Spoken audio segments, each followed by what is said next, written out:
The Disgaea anime, released in 2006, is an adaptation of the 2003 game Disgaea Hour of Darkness. In this video, I go through each of the 12 episodes one by one, summarise them, give my thoughts on them, and make not really a few jokes, but quite a lot of jokes, but I hope you don't mind.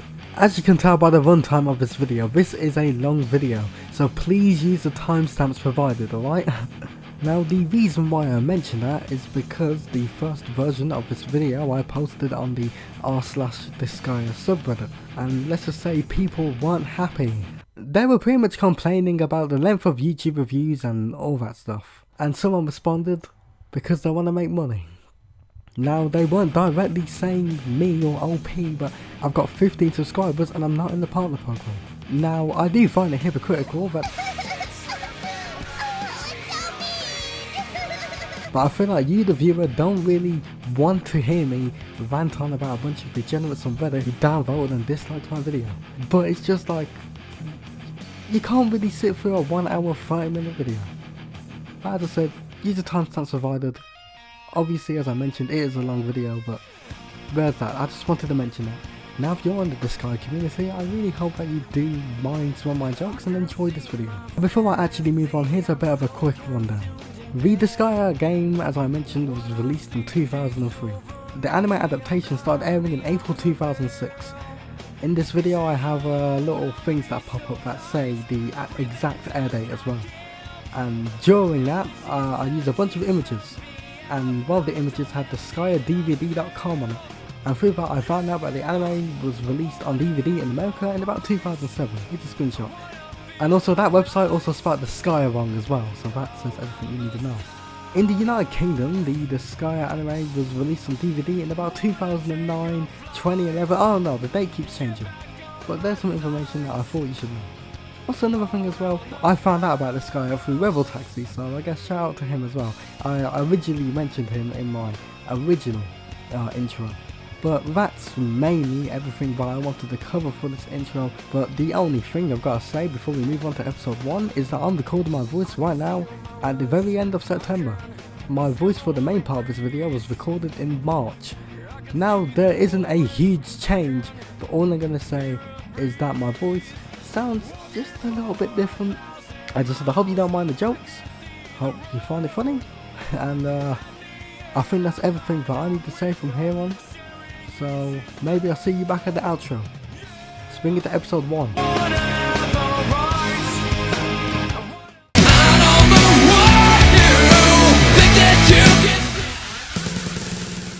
Right, so episode 1 starts with this cool cinematic shot and then it cuts to the intro. The intro does go fucking hard, I must say that. We then see this hooded figure. I wonder who this person is. Anyway, she arrives at this fucking place, so I'll put in the script, and the floor fucking falls. It seems that this individual is looking for someone, and she then finds that someone in a casket. She then pulls out a fucking Glock and attempts to crack the thing open.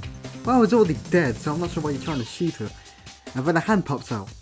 It's the Undertaker! No, this little fucker called Laharl. And he was just having a nap. The other person is an angel assassin named Flonne. She's been sent out to exterminate this Laharl guy, but it turns out she's got the wrong person. And the fucking dumbass. She was meant to kill his dad. It also seems that Laharl has also lost his strength, so Flonne gives him a medkit to restore his health. With the power of love. Why did I type it fucking twice in the script, man? But that's a bit clean game, must I say. That's a reference to a certain YouTuber. But Mr. Red Eyes thinks the exact same. Love is for losers. Huh? Don't you ever say the word love before me. In fact, don't say that term in front of him, or he'll lose his fucking pupils or some shit. Bo asks what is going on while holding his stomach, like, mate, you look fucking anorexic, that should be your focus. But it turns out that his dad, the king, just died, well, 2 years ago. And Mr. Red Eyes thought he was still Alive and kicking. Alive and kicking. This fucker is not non-point. Also, he does not give the slightest fuck about the fact his father has died. Also, Mrs. Blue Eyes, the person who was gonna kill him, is now sad for some reason. I mean, you'll never ever see your father again. Yeah, what about it? It's so mean. It's so sad. Wait a minute. They then have this argument about love or some shit. Blue versus Red, SmackDown versus Raw. Did you see what I did there? The Mr. Raw gets clarted out of nowhere, so they have a bit of a kerfuffle, and then crash. It's fucking Ric Flair. What the hell? It can't be what I think it could be. But it is! What? There's the nature boy! What's he doing here? No, it's some guy called Captain Gordon, the 37th Defender of Earth. I wonder who the other 36 are. And he's accompanied by a female who has two big copies of Need for Speed Most Wanted 2005 for the Xbox 360. But it seems that Laharl is a Burnout fan or a Forza fan, as that brother is fucking repulsed by the sight of two copies of the 2005 game Need for Speed Most Wanted. So the robot, who was called Thursday, scans him, and it turns out that he has been poisoned.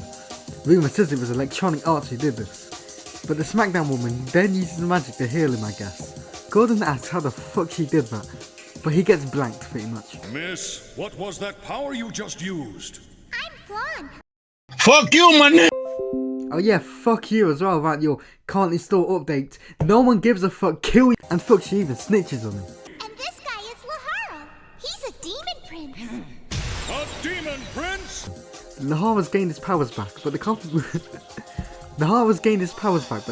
the Need for Speed game make him lose them just as quick. Oh god, I wish that was me. Wait a minute, you did not fucking... Danger, sexual harassment. The Red-Eye just falls on the fucking floor.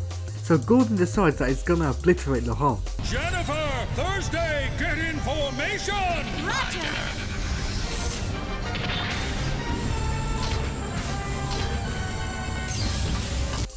Also, I swear, that's the sound in the THQ logo. THQ. So we'll call Thursday the THQ machine. Or the fuck machine. The Laharl counters and sends Gordon, Thursday and the Need for Speed lady to the fucking stars. More SmackDown vs Raw bullshit, Blue vs Red, Love or whatever, and it seems that Laharl is sponsored by Burger King. Have it your way then. Which can be seen in the 2005 game Need for Speed Most Wanted. It also seems that Flonne, the blue-eyed lady, has also lost her pendant that apparently keeps her alive. If she doesn't find it, then she will die. But me and Laharl were like, fine by me. And I'll die. Fine by me.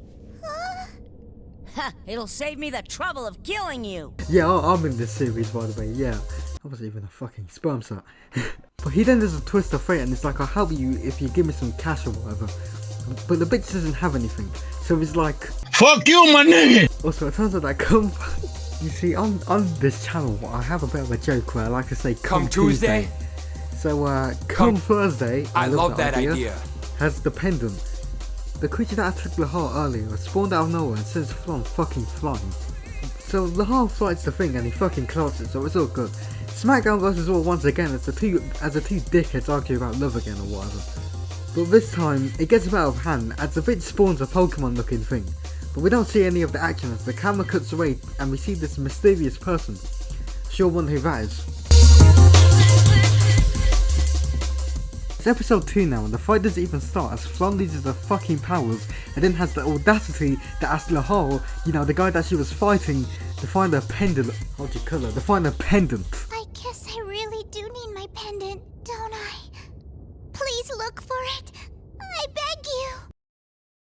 Fuck you! But it's different as she will give him something nice if he finds it. If you find it, I'll give you something nice to show my thanks. Huh? Fuck! Oh god, I want her to do something nice to me. But then the one that everyone actually wants to fuck appears. Red eyes, just keep my heart beating. Her name is Etna and she's 14, so I'm going to be calling the police on you. And if it's speaking about the ages as well, then you know, it's once again one of the things like, oh, this character's like 1,000 years old. Well, if you use your fucking brain, then you'll work out that Laharl is 1,300 years old, Etna is 1,400 years old, and Flonne is 1,500 years old. So 13, 14 and 15 respectively. So that would mean that me and Flonne would be the same age. And that's why all my jokes are going to be aimed at her, because, listen, if I'm 15 and I don't want to be making them jokes, then if you're an adult and you're making them jokes, then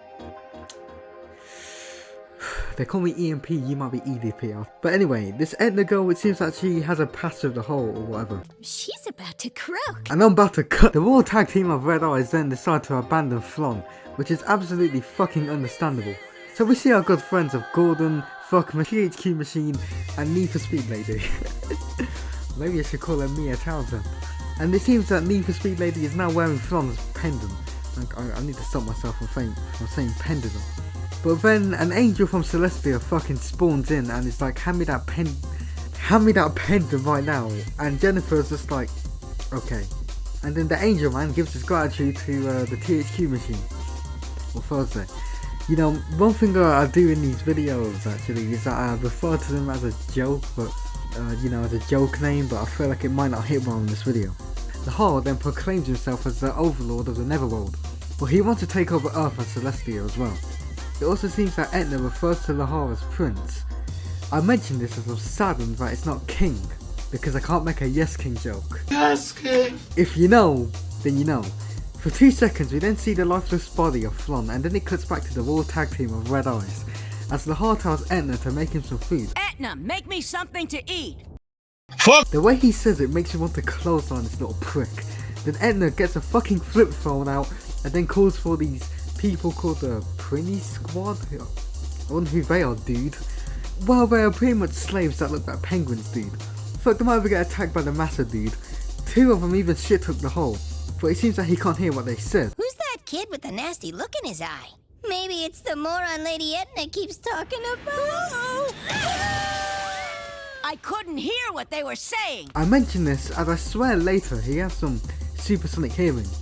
And well, I've finished writing the script, and well, yeah, it's one of the talking points. It's one of the things that's even mentioned, you know, that he has supersonic hearing, but no, he can't hear what these penguins are saying, dude, or Prinnies, even. The slaves then make masses. The slaves then make master with food, but they're interrupted by the trio. Here's one of the few times that profanity is used. Hey Prince, did you do something to piss off Earth? Nope. But I'll rant about that later. We then cut away to that angel motherfucker again. The one who took the pendant. And well, he drops it back to Earth. I say he drops it back to Earth, but it's not.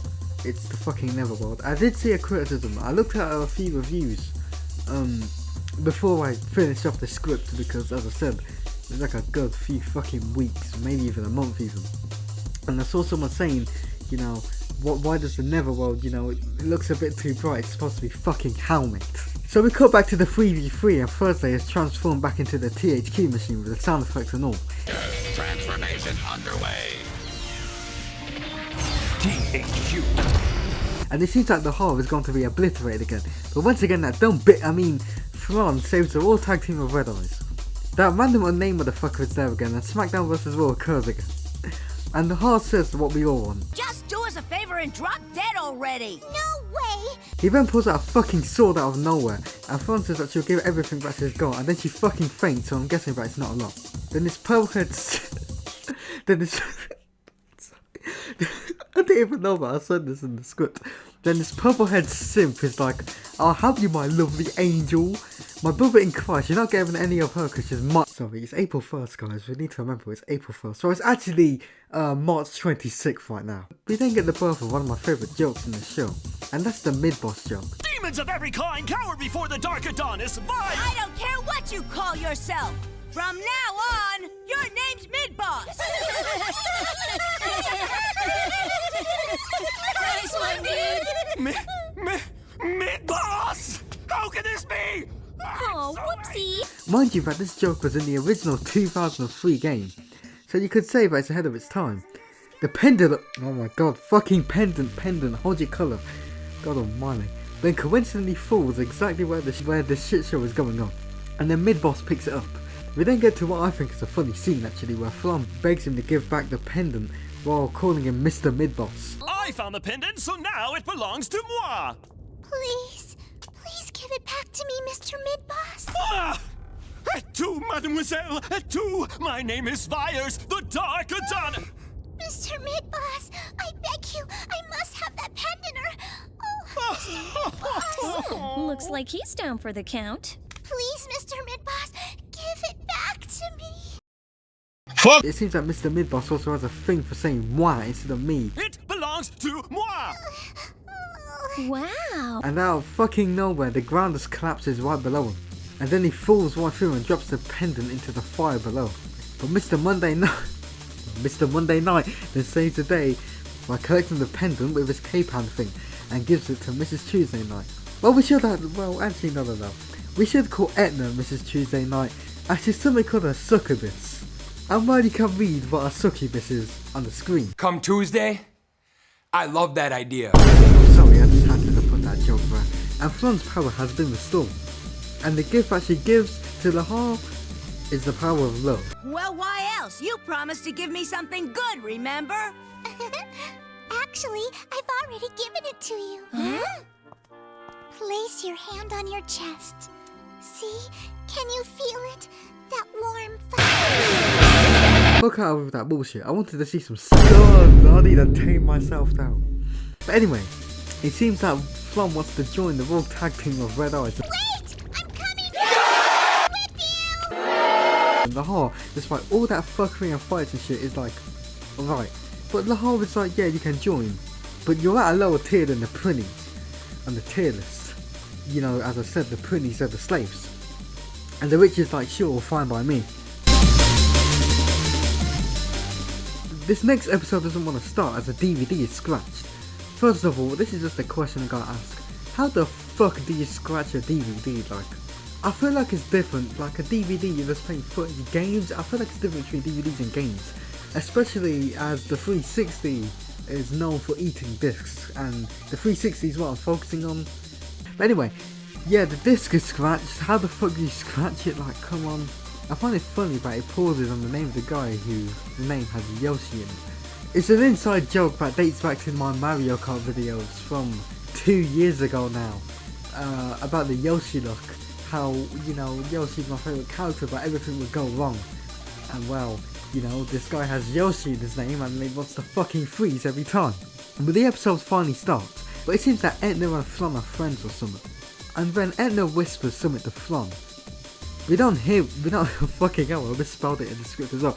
We don't hear it, but it seems that Laharl heard it with a supersonic hearing. It's ironic if you remember what I said earlier. But yeah, he's so pissed that VLC fucking crashes. Etna then makes Flonne cry. Oh man, her head is in the clouds. Or should I say, that girl has flowers on the brain. Huh? What? What's the matter? When I pictured all those Yui flowers, The Flonne punishes me by crashing the DVD again, and we have to see Windows 8. Also, another thing as well, I know I was talking about the ages. I was actually expecting Etna to be the oldest one here. You know, obviously Laharl, he's a fucking dickhead. Look at the size of him, he's gonna be the youngest. But it's kind of, I find that ironic how Flonne's the oldest here. Alright, play the clip. So the Seraph Flemington guy seems like a fucking virgin and ha ha ha, please laugh right now. The blue one then asks the red one who she respects the most.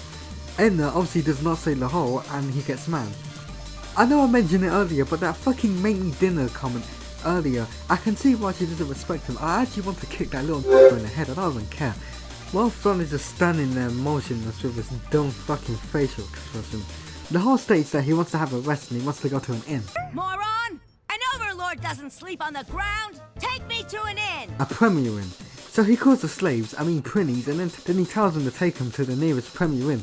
He ain't no fucking Travelodge guy, I'll tell you that. But there ain't no fucking premier inn here, dude. So they put their dropouts and they take him to an IKEA instead. A place that the king went to in secret. You know how people tell you not to sit close to the fucking TV? Well, here's why.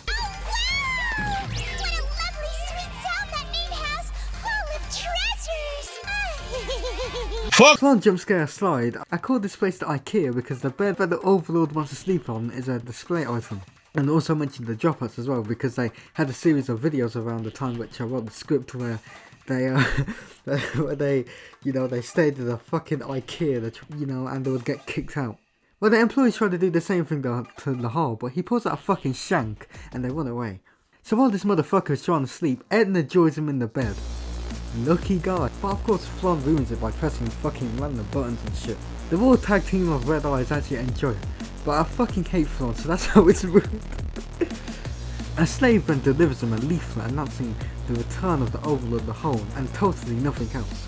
Also, I must say as well, I know I mentioned this earlier, but right, I was going to say about my script writing is more comedic, but all I'm going to say is that these episodes are like the more humorous, and then like the last DVD 3, the last 4 episodes, it just gets serious, and that's actually a criticism that I have. Well, we can't read the fucking thing anyway, but it's revealed that Etna has put a bounty, not the chocolate, on the horse so he can get killed and Etna becomes the Overlord. The angel motherfucker, that's his name now, then spawns in and phases through the fucking building. We see that all 3 of them are in the bed. I would pay good money to be in place of Laharl, but let me tell you something, I ain't talking about ECW, because I'm looking at my poster right now, but that would be a good one-night stand. I'm not sure if I've got a dirty mind or anything, but we then cut to a later scene, and there's a fucking lump in the bed, and the angel guy is like, this is unbelievable. I don't want to know what's happening under them blood clot covers, but the angel guy gets trapped in some fucking contraption. It's now morning and we see that Flonne and Etna have somehow switched outfits with one another, which suggests that there's been some wrestling going on. A triple threat. It also seems that they've switched personalities. Yeah, what's wrong with you? You're such a spaz. Hold on. Did I hear that correctly? I think I need a replay. You're such a spaz. You're such a Also, if you don't know, but the word spastic is similar to the word retard. I don't need to say this, but I've got my own disabilities and shit, so that's why I'm saying it. Like, you know, Disgaea more like dyspraxia. Big up autism as well. Flonne, just like people in the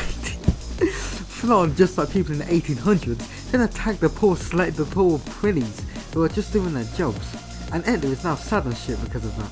I mean, who wouldn't be sad? Just look at the tears in their eyes, man. Like, come on, have some fucking sympathy, man. Flonne is the real demon here, and Etna's the one talking about love now.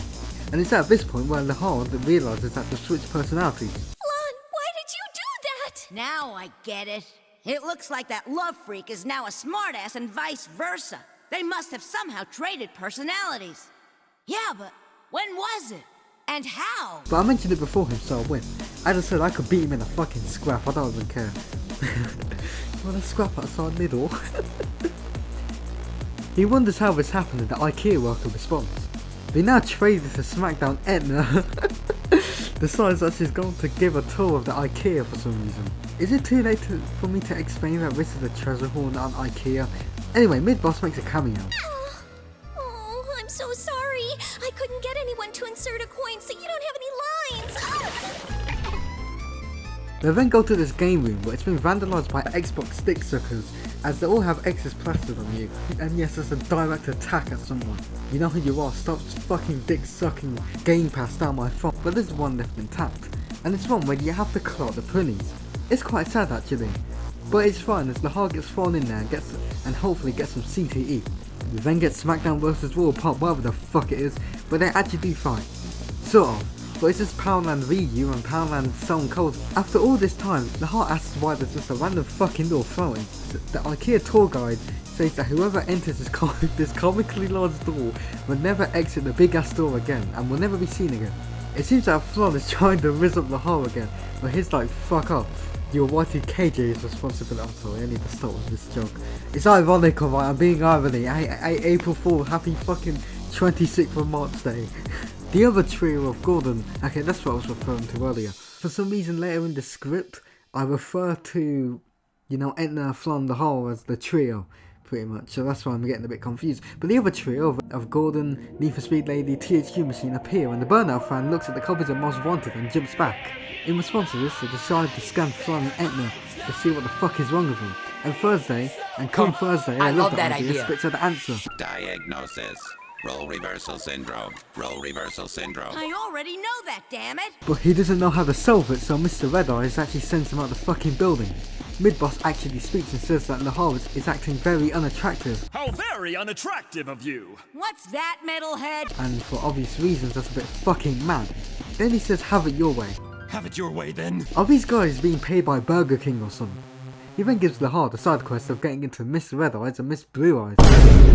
No, fucking hell. Oh no, I misread that so hard. Oh fucking hell. He then gives Laharl the side quest of getting Miss Red Eyes and Miss Blue Eyes into that massive fucking door. So he does that, and then he and a random Prinny gets thrown in there. They then see some trapped souls, and it seems that they've taken some LSD, as some weird shit happens, but I just can't be able to explain. But the encouragement from the two girls and the random Prinny gives them the energy to let them escape. Wrong, as some other random girls just fall from fucking nowhere directly on the hole, but this and some dog shit singing sings into the fucking breaking point, and they escape and they're back to normal, until... what the fuck? Now, if you ever make the mistake of watching this series, here's something you need to know. This episode starts with a bit of a jump scare. Not a regular one, but a Flonne jump scare. The worst of them all.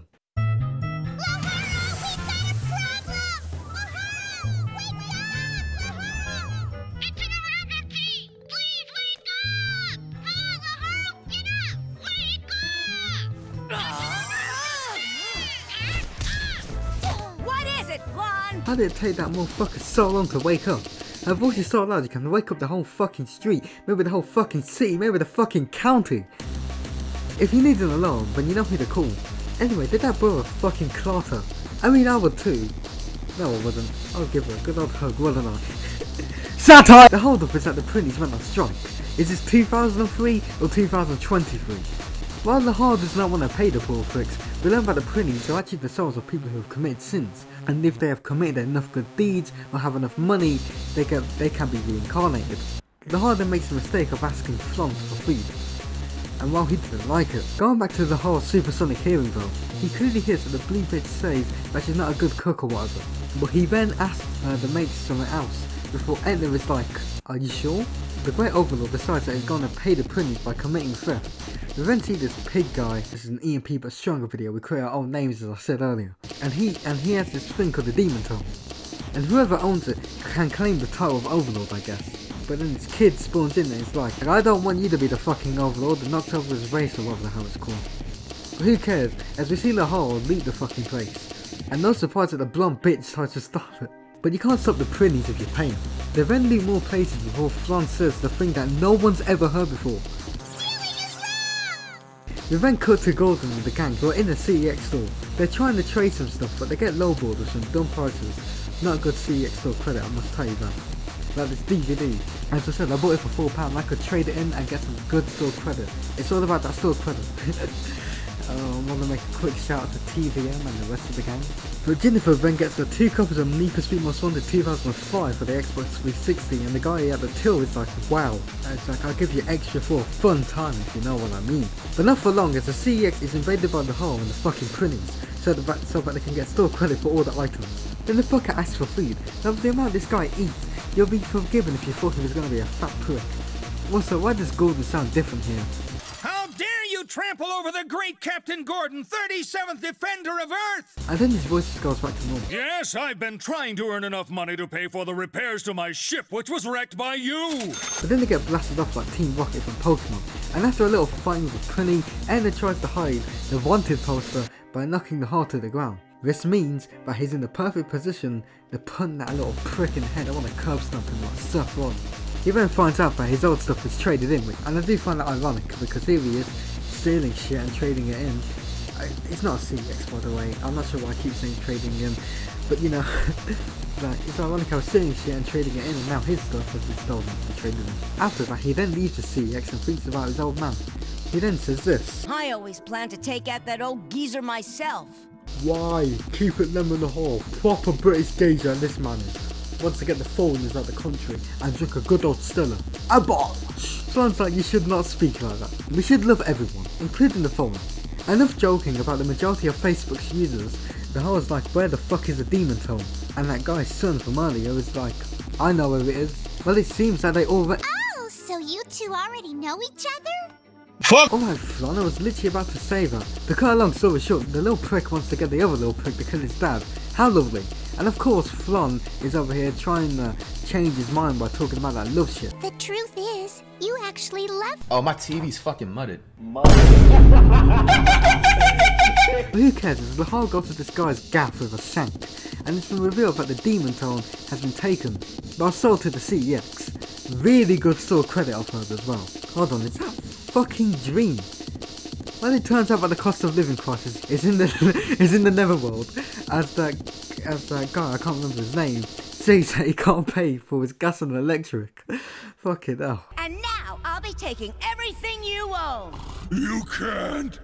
Without money, I won't be able to pay my power, gas, or water bills. I can't live with my utilities turned off. With a sword to your throat, you're still pinching pennies? That's an Iski for ya. But as soon as the youth is about to end this guy, his kid steps in the way, and then Flonne jumps in and talks about this love bullshit. But it turns out to go wrong. You too, Koganeski. Be honest about your feelings. The truth is, you love your father very much. I do not! I hate him! I hate him more than anything! Sounds like you really care for him. But Laharl is nice enough to send him to another dimension. The episode ends with more fucking SmackDown versus Raw, Blue versus Red bullshit. And then Gordon has a demon tone, thanks to the Need for Speed lady, thanks to Jennifer, Mia Thompson, what the fuck. Alright, so this next episode starts with Laharl getting attacked, and then he actually eliminates them. No other bullshit here. It's here where we find out that he has a bounty of 10 million. This is not fucking Razor. Oh yeah, the irrelevant one has been abandoned in the middle of nowhere, but who cares? Actually, no. I'm pretty sure this is a joke that I wanted to make, because he's there crying and shit. And then Concord Dawn then flies in and says, "Please don't cry in the morning." Like, good song, good drum and bass song, fucking love it. And she's like, "Oh yeah, I love that song as well, good drum and bass song from 2003. And then she stops. God, I didn't put that in the script, so that's improvisation. I remember I wanted to make that joke. Pound and Team Rocket now want to get the bounty, so they make the THQ machine 2K. After that, the Raw Tag Team of Red Eye see a statue of a Prinny, but once they call her for the actual ones, they get blanked. They then have an argument for a second as Laharl spots a building and they go investigate or some shit. They're then greeted by some British woman who's made them dinner. Dinner is waiting for you in the dining room. Please follow me. Fuck you! I mean, they've only met for a fucking split second at the game, and Etna actually wonders that, but Laharl doesn't care as they both scram the food, and then the British woman pulls out a fucking shank, and the Pound and Team Rocket spawn in. I am Sardia, the Demon Slayer. Demon Slayer? I don't know why, but I feel the need to make a reference to Demon Slayer, but I haven't watched it. But the British woman then sends the Raw Tag Team down a massive trapdoor that's there for some reason. I must also know that she keeps saying maybe, maybe not. Maybe not. Make up your mind, damn it! That's another joke that's been stuck in my head as well. Pound and Team Rocket are then sent down there. The irrelevant person is shown for a second. This Laharl guy must be Kane or something, as he summons fire from his hand, and he sets the whole place on fire. But don't worry, as the place is a sprinkler system. But Laharl and Etna get attacked by some shelving while the British woman watches. Laharl then takes control of it, then breaks the glass wall down by pushing the thing's head against it. More things happen, then Flonne gets saved by the British woman. She then threatens the blue one, but look, where's Laharl making his WrestleMania entrance? Hey! Nothing you can say! Laharl, that was so cool! And then Etna literally spawns in. But now the British woman now wants to kill Laharl, but look, Mid-Boss returns, and Laharl sends the British woman flying. Laharl is now about to finish her off. Pause. Like killer I mean. But then Flonne jumps in to save the day and talk more about that love bullshit. He sends her fucking flying too. It seems that Laharl has had a bit of a change of heart, as he doesn't want to kill her. He wanted to bring him to the person that told her about the bounty. God, I've been writing that word bounty a lot. Yeah, this is around the time that I finished my Most Wanted script, which was, I'm pretty sure that's when Flonne's birthday is as well. He then talks about a very smart way to get money. Excuse me, Prince, I don't think you fully understand. The bounty is on you. Exactly. Huh? So if I turn myself in, then I can take credit for my capture. What's up? You got a problem with that? Not at all, sir. He also says that the British woman is now his vessel. I literally don't think that gets revisited. So this episode starts with the trio walking on a dodgy ass bridge that is high in the sky, and then Flonne gets thrown off the bridge by Laharl. The three of them then arrive at the castle of a person who apparently put the bounty on Laharl. They then meet the strange vampire guy. I'm pretty sure his name is, I can't remember his name actually. There's one thing as well, I'm pretty sure in the script I didn't mention certain people's names. That's why I'm trying to remember them right now so you Disgaea dickheads won't get mad at me. They meet this strange vampire guy and Etna allies herself with him. She then sucks Laharl in a box, and Laharl and Flonne are sent into that box. They are both shrunk. The vampire guy says that he wants to be Overlord, but then some curse shit happens. I gotta leave Prinny. I gotta leave Prinny. I gotta leave Prinny. I gotta leave Prinny. They do not have to see Laharl like that, I'll tell you that. Another thing that we apparently don't want to see is Etna's memories that the vampire guy has them. They have a lot of back and forths about it. Then the vampire guy convinces Etna to throw the box that Laharl and Flonne are in into fire. Then mid-boss returns for like a second, but he then brings the Prinny statues back to life and they are holding Etna's memories. Etna then fucking restores Laharl and Flonne back to normal size. We're about to explode, dude! Yeah, so am I. These weird singing girls then appear as Super Cena knocks Laharl to the floor. Ass. Penis. Come. Dick. Laharl, why are you losing your strength all of a sudden? Yeah, the prince has a problem with Vagina! Then Flonne repeats him, and then repeat that scene like a million times. These weird girls then chant eternal love as Super Cena knocks the fuck out of them. I'm gonna nut in your ass and come on your boobies. You can't let them beat you, Laharl! And for the past few weeks, you've been begging me to piss in your mouth. Don't give up no matter what! Jack off and back off. Do your best, Laharl! And if you don't come to my mouth, I'm gonna beat your ass. Hey! Are you just playing games with me or what? Of course not! But I have to admit, I am enjoying myself a little. I'll keep you safe from harm. Let's keep loving each other. Wow, how wonderful! My two favorite words! Ugh! Are you trying to kill me, you loony angel? Now come on, why does John Cena want to fight Laharl? But I can't face him and smack that. Oh yeah, that video hasn't came out yet. Yeah, thank you Disgaea for making me delay 2 of my videos.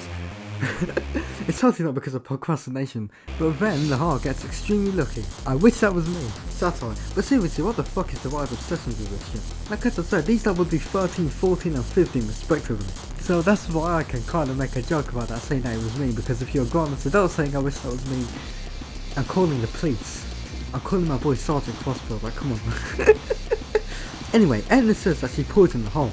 The Prinnies then literally fucking explode, letting out all of Etna's memories, but we don't see him unfortunately. I think Laharl then forgives Etna, as that's what demons do apparently. Okay, it must have been a long time since I typed this script, because I only did that one episode. Everything else has been pretty much typed yesterday, alright, on the Monday, because I have 1 week and I was talking about the fact that there was like a ring doorbell going off or whatever, and in my last video I abruptly ended. Yeah, all I'm gonna say, due to my rhetoric and how loud I gotta speak, it's kind of hard for me to record when people are in the house. So, but anyway, you don't give a fuck about my personal circumstances anyway. This episode starts with the trio teleporting to the Wild West or something. Then they go into this saloon bar type place, and while you've got eyes, you can see what's happening. This would be me in a Flonne costume if this video gets more views than my most wanted review. I'm joking. April Fool's, happy 26th of March. Anyway, Gordon reveals that Laharl has a sister. Yeah, I'm pretty sure I remember seeing a preview for this video. For this episode, I mean. And that's one thing I should mention as well. One of the reasons why I kind of think that this is like not a kids cartoon, it's not, but why it gives you the vibes is that every episode ends with like some fucking preview thing. I'll play one from all the previous episodes that I didn't cut out, but apparently that's something that's actually in the game though. Anyway, yeah, there's a reason why I just couldn't be able to type the script, and that's because of his sister, I guess. All I'm gonna say, what did I say about she's more annoying than Flonne? I don't even know. But this news is that Laharl has a sister. It's so shocking, but it's in the fucking papers. But Laharl continues to deny it. Hey, Junkie, get in gear and bring me something to eat. Fuck God, he deserves a fucking food poisoning, the little dickhead. Anyway, Laharl, his sister, spawns in, and Laharl doesn't give a fuck. And I'll keep interjecting this with random bullshit, but this was kind of actually important. So I'm pretty sure Laharl was actually a cut character. It's not pretty sure, no, she was a cut character from Disgaea Hour of Darkness, the game. And in Disgaea D2, I'm pretty sure her character was revisited. I haven't played it, but I did buy the game. It cost me £23, that did. I had to buy it from Wolverhampton, got it shipped over around Christmas time as well. But pretty much she's a cut character, but they revisited her in Disgaea D2. But I'm pretty sure she looks completely different, and it seems like people don't like her. But what I mean by completely different, I can't be able to get my box art out. Yeah, I'm pretty sure she does look different, but at least here she looks kind of convincing. I'm not sure if she acts like Laharl as well, because spoiler alert, she acts. One of the jokes in this episode is how much she acts about Laharl. But anyway, getting back on track. These group of girls called the Netherworld Empresses then spawn in, and they make Pound and Team Rocket blast off. Please remove yourselves. Stand aside! Is this all the screen time we get? That screen time line did make me laugh. They wanted to look out for Laharl, but all the customers deny that they've seen her. Anyone who hides her will be shown no mercy. What's wrong with No Mercy? No Mercy 2007 is a good pay-per-view. I might make a review on that. You know, maybe if this video does well, I might cover more video things like WrestleMania 22, but No Mercy 2007, good pay-per-view. I just felt the need to mention that. Flonne and T-poses, and totally does not give away where Laharl's sister is. With God as my witness, I swear that she's not under this table. Flonne, could you be any more obvious? Laharl is more worried about his food though. The one thing that annoys me more than disturbing my sleep is interrupting me while I'm trying to eat! Then the girls just fucking leave. I'm as wide-eyed as Etna here. And that's one of the animation errors as well. Why the fuck do her eyes look like that? Anyway, it seems that Laharl now wants to look after his alleged sister. This joke did make me laugh though. Here's another question for you, Laharl. Do you know where King Khrushchevskoy and your mother first met?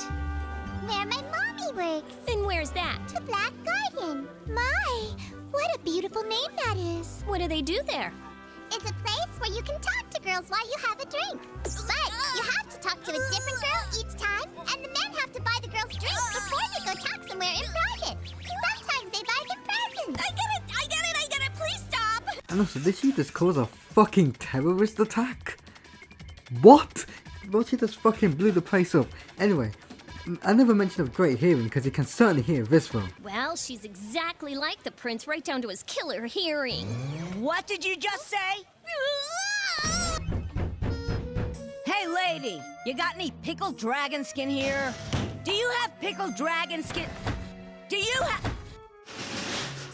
I don't even care if it's the fact he's asking for one of the rarest items in the Netherworld. If I saw Laharl at my door, I'd shut my door fucking quick. I shoot it into his face, I make sure that the doorknob goes into his eyes. I'm fucking blind little prick. Anyway, after seeing the least dodgiest person in the Netherworld, the original joke was Birmingham, but I don't feel like that joke would make sense. But Laharl changes her mind. Laharl, I changed my mind. I feel like eating something plain and simple instead. Your plan was to butter her up, but instead she's taking you for a ride, isn't she? Be quiet and summon the Prinnies! To be honest, I must say this taking you for a ride joke is probably one of the few things I remember as well. I feel like Etna is saying all my thoughts though. This time she's literally taking you for a ride. I'm sorry, but I'm not your vassal, Laharl. If you're my brother's vassal, then you're my vassal too. Gosh, she sounds just like someone I know. Hey, Prince, how much longer are you gonna let her jerk your... So Laharl was moved from Premier Inns to Airbnbs, but his sister then enters and says she wants to sleep with him. Pause. At least shut the fucking door. It does seem in this clip though that he is nicer here. I didn't mention this because one of my criticisms I was going to say is that, you know, his character development, I feel like maybe he does have correct character development, maybe it might be more, I feel like he's probably stronger in the game because he's still a dickhead. I'll talk about it when it's relevant. Yeah, it does seem that he's nicer in this clip. Did I mention that I'll play a clip? I don't know what I'm referencing here, but editor EMP and script EMP said that I'm going to play a clip, so... Big brother, where do you suppose the black lizard tail is? You know, the most secret treasure passed down in our family. How do you... You mean you don't know? No. Unfortunately, that secret died with the old man. I'm looking for it like everyone else. Wouldn't it be great if you found it? Do you take that doll with you everywhere? I do. It's the only thing I have from Mommy. Mommy.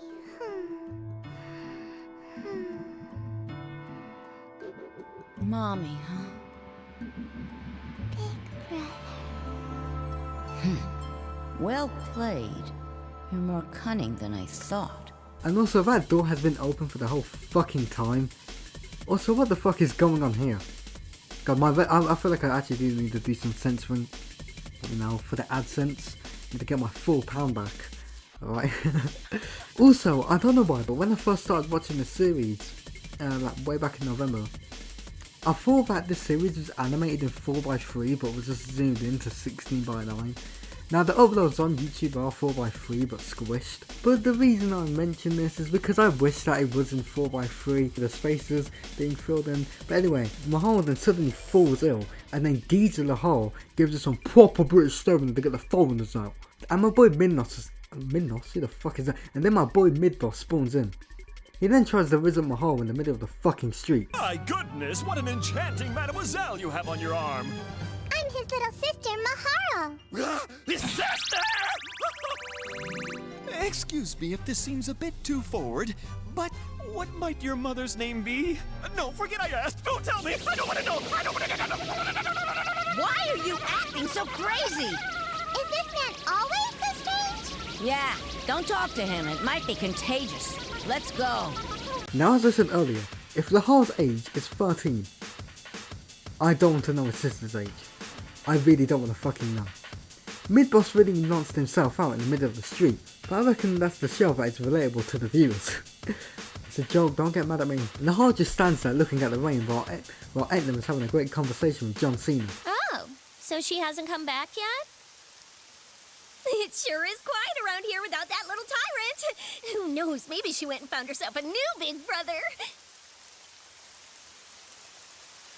Come to think of it, I haven't seen Flonne around here either. Anyway, the blue-haired little prick is now mad that the Neverworld Empresses have now captured his sister. The Neverworld Empresses? No way am I gonna let those stupid bikers interfere! Not after I played along with her scheme all this time! They also captured Flonne as well, but who cares about her? Midboss is now here to make the save, but once he sees Laharl, he fucks off. I also find it ironic as well that I was listening to the song I Ain't Your Savior from the SVR 2007 soundtrack. You see, I weren't lying in my last video when I said that I listen to soundtracks, but I listen to like music when I tell my scripts or whatever. Laharl then spawns in to save his sister, but she does sound a bit different. Don't panic!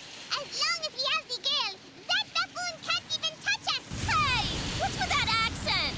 What the heck's going on here? So when I finally started to believe that you were telling the truth, you show your true colors! Since I was convinced you fell for her trap! I think she's a fed. She then gets clotted anyway. Despite her being the leader of the Neverworld Empresses, Laharl lets her go. For that alone, I'll let you go just this one time! Now go! Run before I change my mind! I don't care where you go! What's this? An expression of your brotherly love? I think I'm gonna cry, big brother! Then there's this plot twist.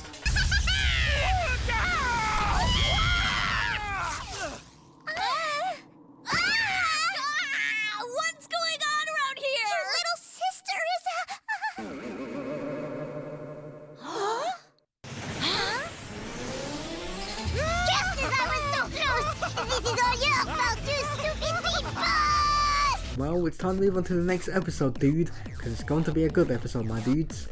I'm just thinking that back in November, but because not that no one knows about Disgaea, but most of the people and people in real life don't know about Disgaea, and I remember I kept saying dude, it would piss them off. But let's move on to the next episode, my dudes. Okay, first, my dudes, did I have a fucking mansion or something, dudes? And the Prinnies have gone on strike, dudes. Laharl is mad, dude, that he scratches his head and punches the wall, dude. Heave-ho!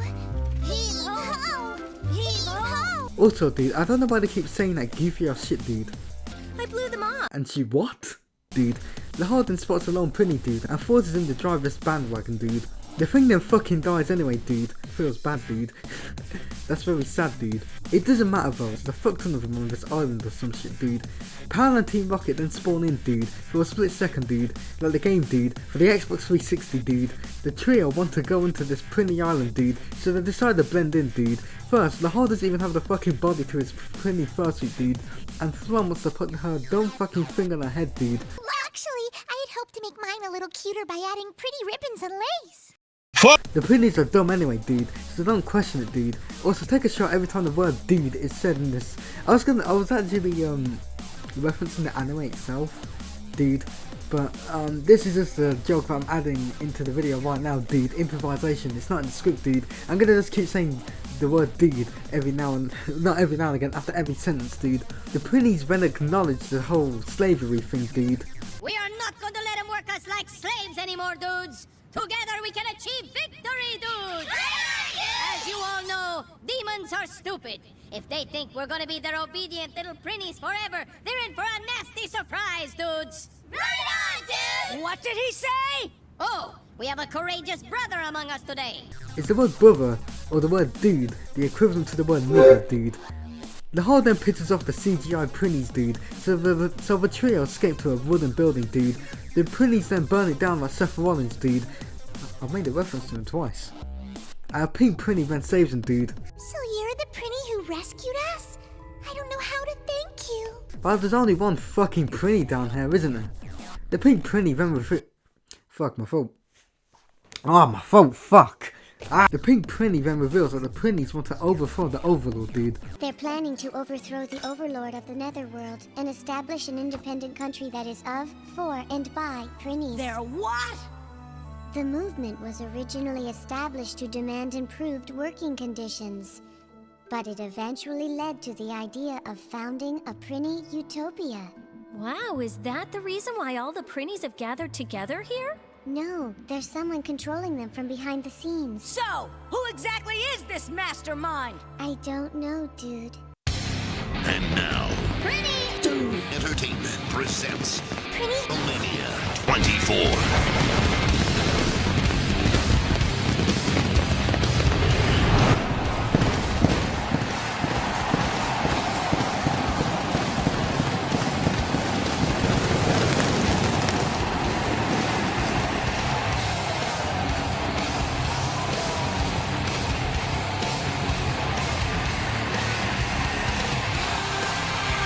It's now Prinny Mania or some shit, dude. They had better pyro than WrestleMania 24, dude. And god, these fucking CGI Prinnies are terrifying, dude. Then this happens, dude. Oh, great Prinny, Prinny, Prinny, Prinny. Oh, great Prinny, Prinny, Prinny, Prinny. Oh, What kind of ceremony is this? This is really creepy. For the last time, quit messing around! This giant Prinny statue gains life and Power and Team Rocket spawn in, dude. The THQ machine is initiated, dude, and the giant Prinny is called Pringa X, dude. I don't know whether they make an Xbox joke, dude, or an Elon Musk joke, dude. You know, because of X and all that shit. Just rename it back to Twitter, you fucking retard, sorry. Oh, my fault. Oh god. The old Prinny then calls himself the Overlord, but Pringa X, or Pringa X is it? Then gets clotted by Laharl. Oh fuck. But no surprise like Radiohead, that Flonne tells him not to destroy it. Oh, I was hoping to take Pringa X home as a souvenir. So that's why you said stop! The Prinny Island then sinks, and then we have a great representation of it by the design team. We then cut to the Prinnies working overtime pretty much. We've still got 4 more episodes to go. I don't know how to describe it, but there's a fucking pain. Yeah, there's a pain in my thing, bro. Oh god. Okay, hopefully my me does not sound ruined because it's only been a few seconds. However, my throat wanted to get acted up and I made the fucking mistake. I sort of fixed it. I just touched the back of my throat and, well, I'm not gonna say that I started crying but my eyes are watering, bro. Like fucking hell, I had to take a breather. But anyway, these next episodes are actually a 2-parter, but it counts as 2 episodes in the disc. But I'm going to be covering them together anyway. So, this episode starts with the trio climbing up a wall. A Powerland Team Rocket then drives past them with us to see why these dickheads are climbing up a fucking wall. Laharl and Gordon decide that they want to have a scrap, and they agree, and if Laharl leads the way in the spaceship. Also, I do find it funny how Gordon pretty much confirms that the trio are kids, pretty much. What's this book? That book's not meant to be seen by children! As I said, I can make the jokes because me and Flonne are the same age, and also I'm being ironic. As I say, it's just a bit fucking weird if you make it. Anyway, Laharl now has the demon tongue. Oh, it's this important book because whoever possesses it is recognized as the Overlord. Is that right? But I remember seeing in there The kind of thing that makes a guy breathe hard. What are you supposed to use the stuff in there for? What? You don't know? Guys use it to... No, enough, stop! Okay, that line did get me. He then arrives at this castle that he claims is his. He then becomes the Overlord or some shit. I'm not sure, or Batman. Look at the symbol on his hand. First they then corrupts or something, then this massive spaceship just fucking spawns in and starts shooting the fuck out of everyone. Then fucking N from Pokemon Black and White just decides he's gonna spawn in, and more fighting and shit occurs. Then N and Gordon fight, whatever. Apparently N is here to rescue Jennifer or whatever. His name's Curtis as well. I'm gonna stop. I will refer to him more as that later on. It's just because once again, we're on the last disc, by the way. And the tone, it feels like the tone just switches up like a fucking 180. But anyway, here's one thing that I mentioned as well in the script. I say that it feels like Etna and Flonne are just kind of slapped onto this scene. Earlier I was talking about looking at some of these reviews or whatever from other people. This is, you know, not after my script, but you know, during the time where I wasn't writing my script. And they were talking about the fact that the animation styles of like Gordon and them, not, you know, it kind of contrasts. And you know what? It kind of does. You know, the big ass fucking eyes of the trio, especially Flonne, it just kind of feels like they stick out. But I mean, in the scene, it's like a pretty serious scene, and then we have this great commentary from Etna and Flonne. No, I'm not going anywhere. I'm staying here with Gordon. This is all wrong. We should never have done it. You'd understand this if you saw the demon's world for what it is, a good world. The netherworld is a world just like ours. The demons try to live as best they can, just like we do. We have no right to take that away from them. This disobedience won't do. I could finish Gordon off right here if you like. He calls himself the Defender of Earth, but he can't even handle the Overlord on his own. Jennifer, don't give in to his threats. Justice always triumphs in the end. Shut up! How can you do that to a defenseless guy? You know, your attitude is really starting to piss me off. It feels like they shouldn't be here, in my opinion. As I said, that's just my opinion. But this entire thing, you know, this episode's mainly about Jennifer, Curtis, Gordon, and Jennifer's dad as well. Like, those are obviously the main characters of this episode, so it just kind of feels like the rest of them are just slapped on. But anyway, N and Laharl then fucking meet for the first time. And then N fires a fucking white substance at Laharl. Bit mad. All four of them then have a fucking yap session, and this is one thing I must say. I was kind of zoning out on these last episodes because I need to get this recorded right now, and at least I've recorded most of it. So I wasn't really listening to the yapping, to the talking, you know, because especially the last episode. The last episode was the yap session. But anyway, yeah, they have a yap session, and then N shoots out more of that fucking white substance. I don't think Laharl's too happy about that though. Those bastards made a big mistake! Now I'm angry! Then this shit happens. It's now time to move on to part 2, and this one starts with Etna and Flonne escaping. Then this is probably my favourite scene from the entire show. Flonne getting her gun pointed at her head. Then we see the Prinnies. It feels like a while since we've last seen them. I was going to say that it feels weird having the Prinnies and shit not here, but you know, with this being a bit of a serious episode, it just, you know, I don't know how to describe it. But yeah, one thing I must mention as well, and I don't know why I've kind of been avoiding this whole storyline of the episode, but Jennifer's dad has captured Jennifer, and also I'm pretty sure it's like the leader of something called the EDF, not the EDL, but you know, it's trying to fucking kill the whole or some shit. I just said I can't be asked to pay attention, and I've got to record this video right now. And then also encounters the Prinnies. We then learn that, and then this is what I mean by it gets fucking serious, and as I said, these next few episodes get serious, and it's kind of hard for me to make jokes, so We then learned that there was an attack where Curtis lost most of his body and he lost his wife and he lost his daughter. You know, bit deep. I'm not going to be calling him N when we talk about this shit. But, you know, and then I'm going to contradict that point as there's more fighting between N and Gordon, and then N is about to kill him, but then Flonne decides that she's going to fucking insert herself into the scene. Then I'm pretty sure like an explosion happens or something, and then Curtis is presumably left to die. This whole scene just feels tone deaf, as, you know, it's all serious and shit. And then the Prinnies just spawn in and do their thing. I do like the Prinnies, I'm not saying, you know, but once again it just feels not tone deaf, but you know. We then see the Moustache Man and Jennifer. She has this weird thing implanted in her head. Yeah, that's what I was going to say. Once again, Gordon is going to be killed, I presume, but then Curtis just spawns in. The man fucking spears Jennifer so hard that her fucking mind control thing flies off.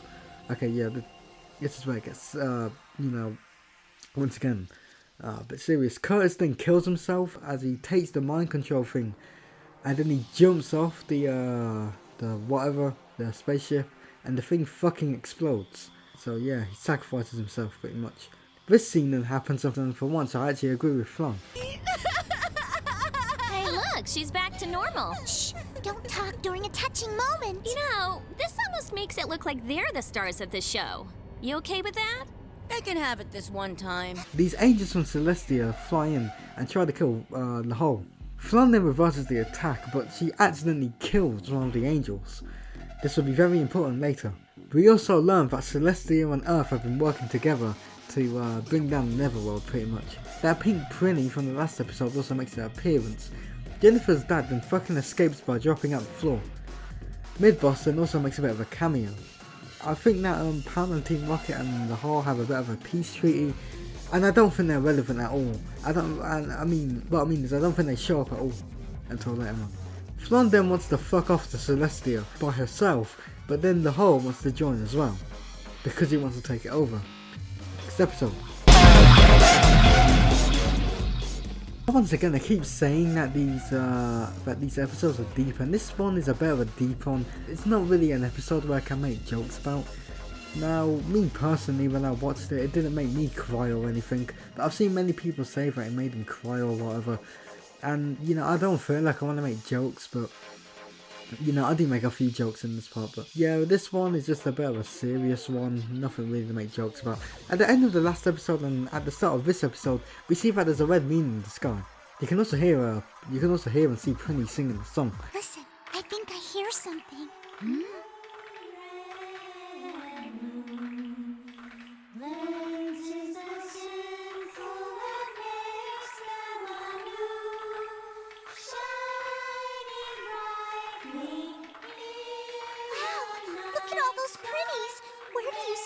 Such a huge crowd of them could be going. Laharl is screaming at them, but they just blank him. The pink Prinny just pretty much tells him to fuck off. No offense, but I can't help but notice that you seem to be different than all the other Prinnies. Oh, I don't know what you're talking about. Well, the fact that you were praying just now, not to mention how you speak, could you be... I have no idea what you mean, dude. I'm just like the others, dude. I wonder why she's different. Is she fucking colorblind or something? The thing is though, is that I'm pretty sure her voice does sound different compared to the last episodes which she appeared in. The movement was originally established to demand improved working conditions, but it eventually led to the idea of founding a Prinny utopia. Their time here is done. The best thing we can do now is pray that their next life will be a happy one. We then have a discussion about the Laharl changing, and yeah, sure it's changed. The fucker turns into Cain and sets Etna on fire. Flonne then initiates SmackDown vs. Raw Part 5000, and then Laharl fucking snaps. Right, I'll tell you what, you fat little cunt. You're boring. And then I got age restricted for a joke I was going to make on my other channel. We learn that Laharl's mom used to talk about that love shit when she was a human. We also get to hear her voice. What she'd say to him was, truly, demons feel love too, Laharl. Everyone has a heart, and that heart is very delicate. It can be hurt by the slightest little thing. That's why I want you to treat everyone with kindness and love. Like that. We then learned that she did sacrifice herself, kill herself, to save the whole. And then, what I mean by I can't make jokes, this is a joke I wanted to make since the start. But we see the guy from the stove. I'm sorry, Addison, if they want to fucking contradict this shit by having, you know, by having serious moments, and so we see the guy from the stove, and then mid-boss spawns in. And he's speaking a bit differently here, acting like he wasn't a fucking nonce earlier. And what these are talking about is that when there's a red moon in the sky, the Prinnies are getting reborn if they've paid for their sins or whatever. No, whatever, if they've paid for their sins or, you know. Laharl does not give a fuck though, so he sends mid-boss to another dimension, and now he confronts the guy from the stove. So pretty much Laharl's having a meltdown, fighting, screaming and shit or whatever, and the guy from the stove, the mid-boss, and pretty much everyone else is telling him not to interfere. The pink Prinny then speaks more sense into him. That much that I can say here, so I'm just gonna play this I'm gonna play this clip.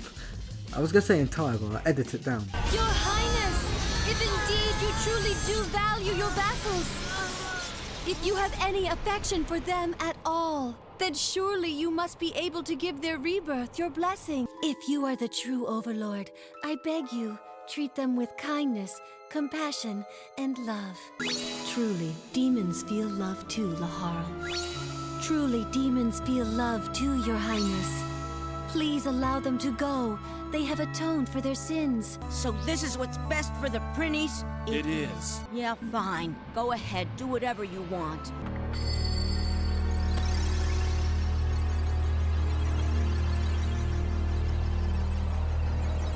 I'm so glad we got through to him. With my mind at ease, I can leave for the Red Moon too. Forgive me. Please tell me what sin it was that you committed. My sin was that I took my own life. To take your own life is a very grave sin. But why would someone as caring as you do that? I did it to save the life of my son. My death was the reason my son chose to lock away his precious feelings. But now, little by little, he's beginning to change.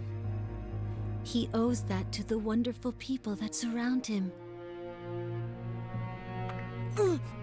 My work as his mother is complete. It's up to my son to see his way through the rest.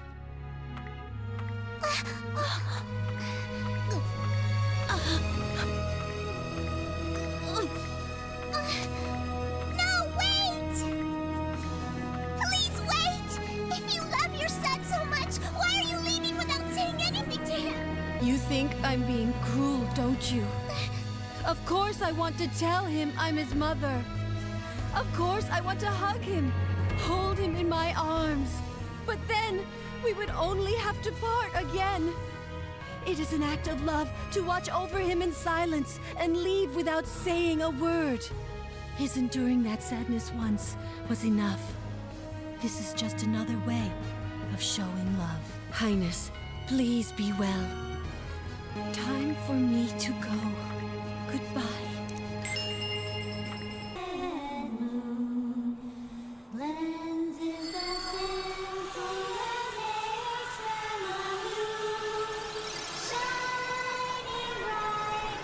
No!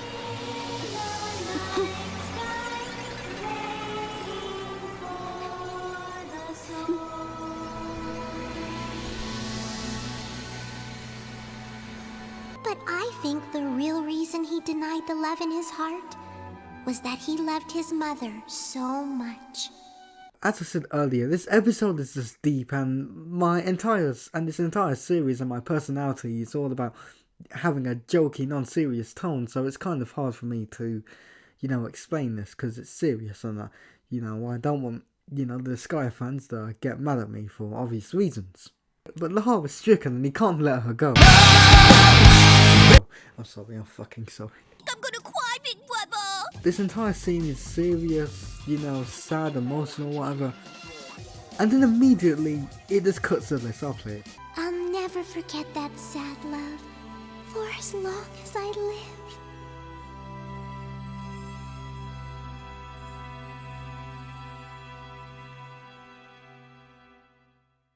Everyone! What's the matter with you? Laharl, friends, Overlord Laharl. You are now the great and mighty Overlord. The world is your oyster. There is absolutely nothing the Overlord cannot do. Gee, sounds like you were once Overlord yourself, mid-boss. Huh? Let's move on as we move on to the next and final episode. So this episode starts with the trio on Celestia. They're surrounded by guards and while they want to execute Flonne. Remember how she accidentally killed the angels in that two-parter? Yeah, that's why. No, I didn't attack you. I just guided the humans. What's that? Also, that line, I don't think the delivery's perfect. Flonne then goes on a rant against this guy, I forgot his fucking name. I wanted to call him at the start of the video, I literally can't.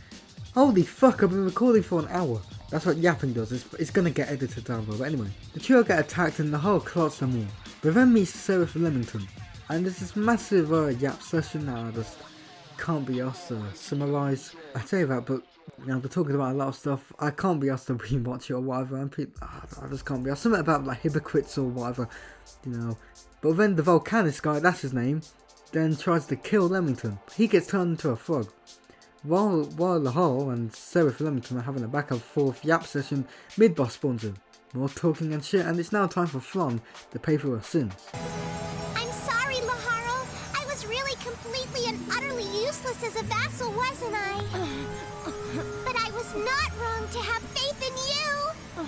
Flonne, you're such a fool! A completely hopeless fool! I must say that line got me laughing. But yeah, Flonne's dead. Time to celebrate. Wait, why are you all sad and shit? Why are you all crying? Yeah, I must admit I was sad too. No, I'm joking. Time to celebrate. But Laharl gets so mad he uses the animator's entire fucking budget. But as he's about to kill Seraph Leamington, he then stops and he says this line. Flonne? Is this the love you've been going on about? If this is love, you can have it. I'll never believe in it, not for as long as I live! And one thing I must say is that during me typing the script and rewatching it, I was kind of laughing. Not because of the subject matter, it's because of the fact that I actually sampled this entire scene in a drum and bass track. Is this the love you've been going on about? If this is love, you can have it. I'll never believe in it, not for as long as I live! I called it Love is Evil. In fact, I named my whole EP that. I released this so long ago, but not so long ago, but back in December. But go listen to it, alright? Flonne's on the album cover, and I used MS Paint to create it. And I must say that the album cover is a bit of a satire on breakcore and shit, but it's a good drum and bass thing. I sampled Non-Point as well. You know how much I love Non-Point. But getting back to the episode, the whole event sacrifices himself, and then we get this scene with callbacks to the previous episodes. We then see that Flonne has been brought back to life, and she now has red eyes that keep my heart beating. Well, I'm referencing the song from SVR 2007. Etna is now the Overlord, and Flonne is now a teacher. Pound and Team Rocket are now in the film, and there's now a new Prinny who's been slacking off. That's him, Overdude! Hey there, new Prinny! Quit goofing off! Get your feathered fanny and gear!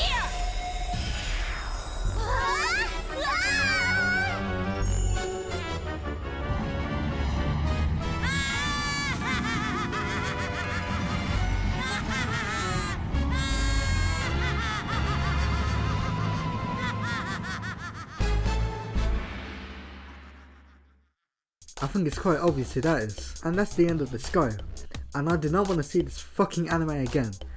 Not because it was shit, but because I've seen it 3 times. 1 to watch it for enjoyment, 2 to record it so we can capture the footage, and 3 for the script.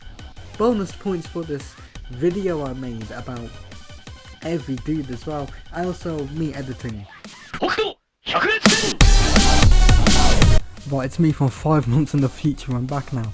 And I actually recorded this conclusion yesterday, however it was a bit of a ramble, so I'm re-recording it right now. So I'm just going to yap on about a few things. Obviously I've got to talk about the series. So that ending, I would say that I enjoyed that ending of Laharl being turned into a Prinny with that laugh at the end. I would say that was a good one. I'm pretty sure I already mentioned that I like the part where he sacrificed himself and then it cut away to the various characters that have appeared in the series, like Laharl's sister Mahal, or you know, Poundland Team Rocket as I keep calling them as well. Now, as I mentioned, I've not played Disgaea 1, so I'm not sure if people will agree with me.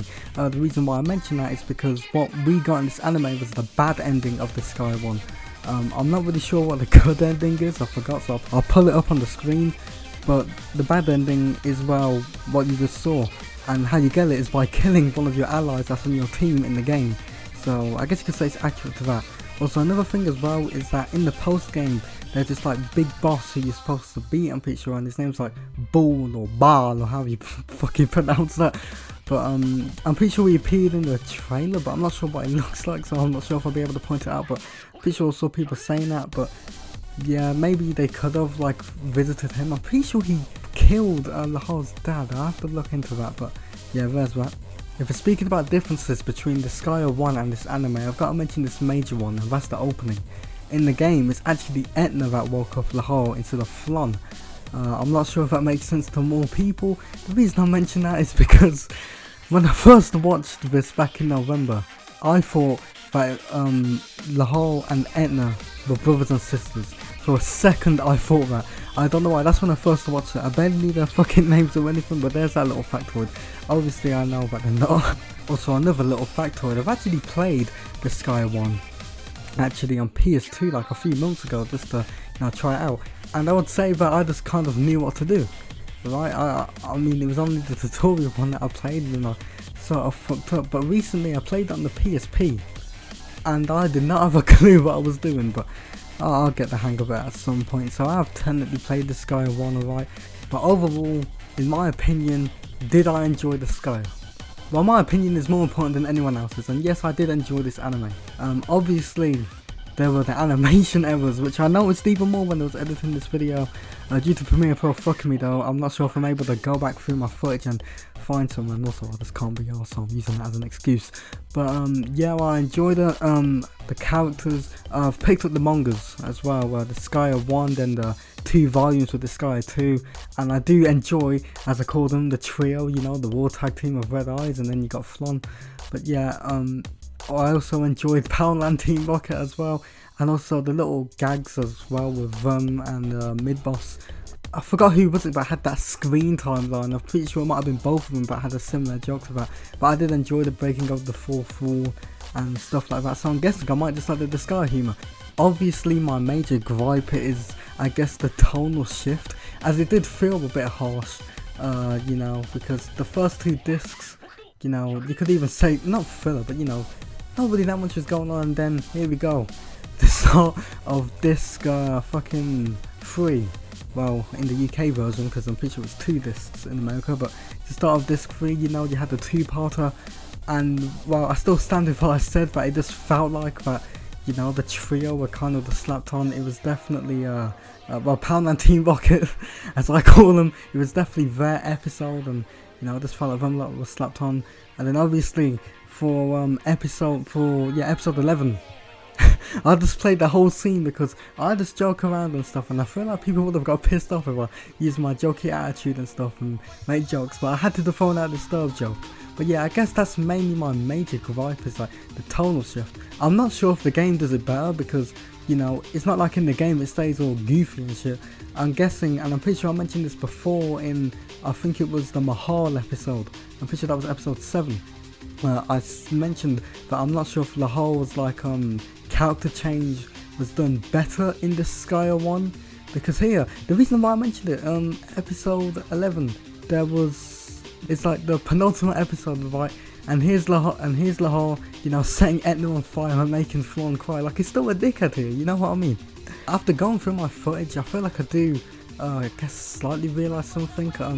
You know, it's what, I'm pretty sure I put in the clip what Flonne was saying, about how, you know, the reason why Laharl's a dickhead pretty much is because his mum sacrificed herself for his life, and I guess that kind of makes me see it in a little bit of a different way, but he's still a fucking dickhead. I still want to punch his head in, and fucking hell, that's probably going to piss off some people. And oh yeah, I'm not really sure, I don't think I mentioned it as I said, I was kind of fucking zoned out in episode 12, and as I said, it was a Yap session. But the thing is, Laharl was like sticking up for Flonne and saying, you know, all this stuff. I'm pretty sure I played that sample in the drum and bass track where he was just like, let's go back to the netherworld or whatever.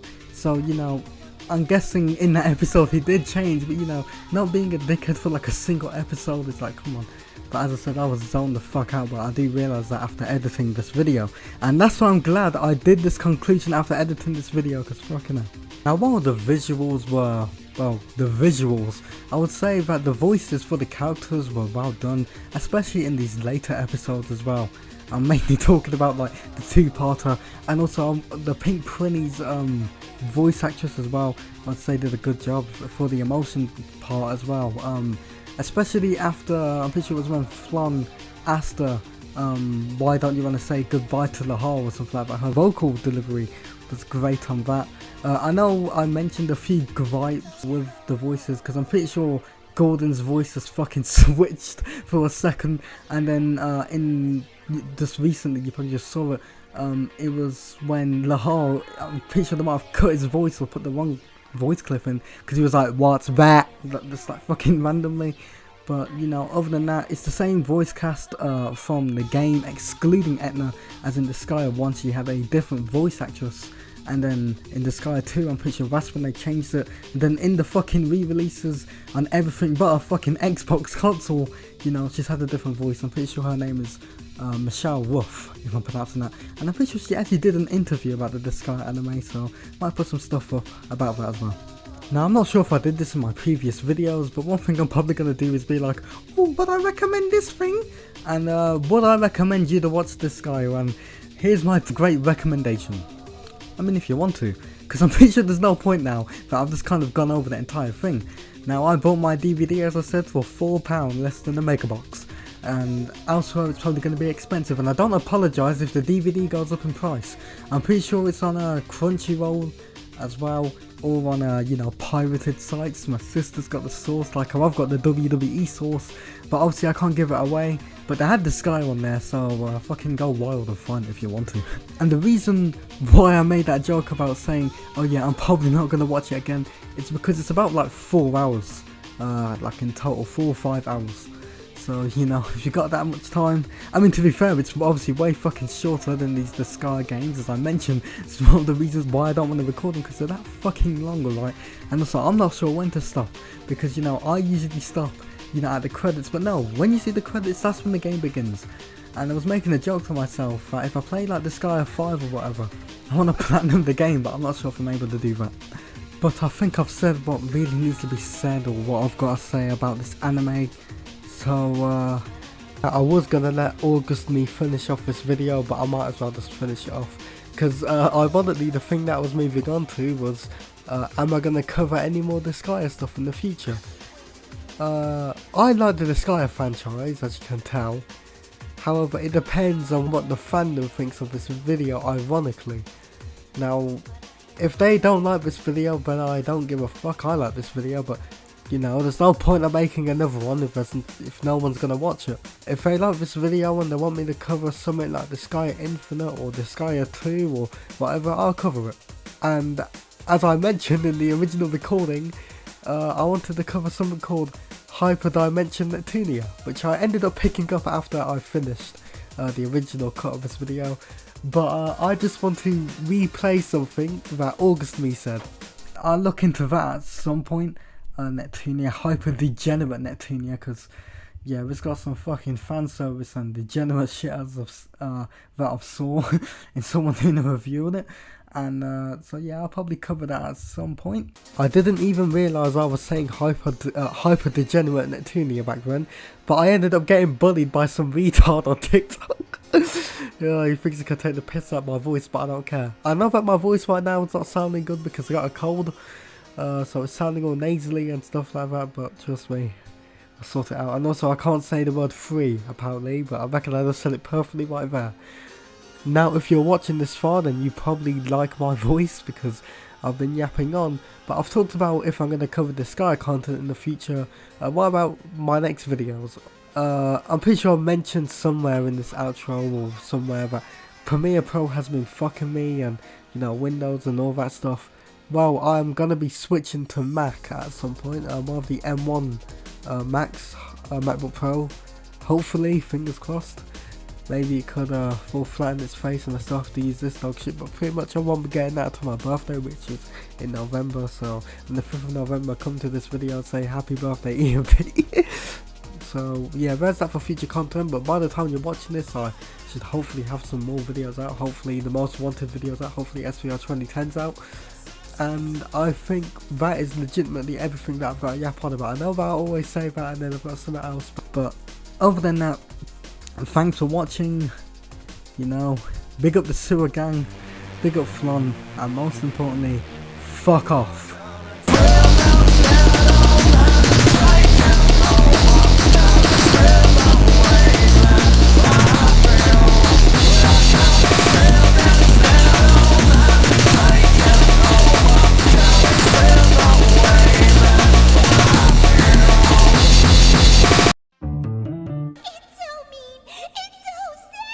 Fuck you, my nigga!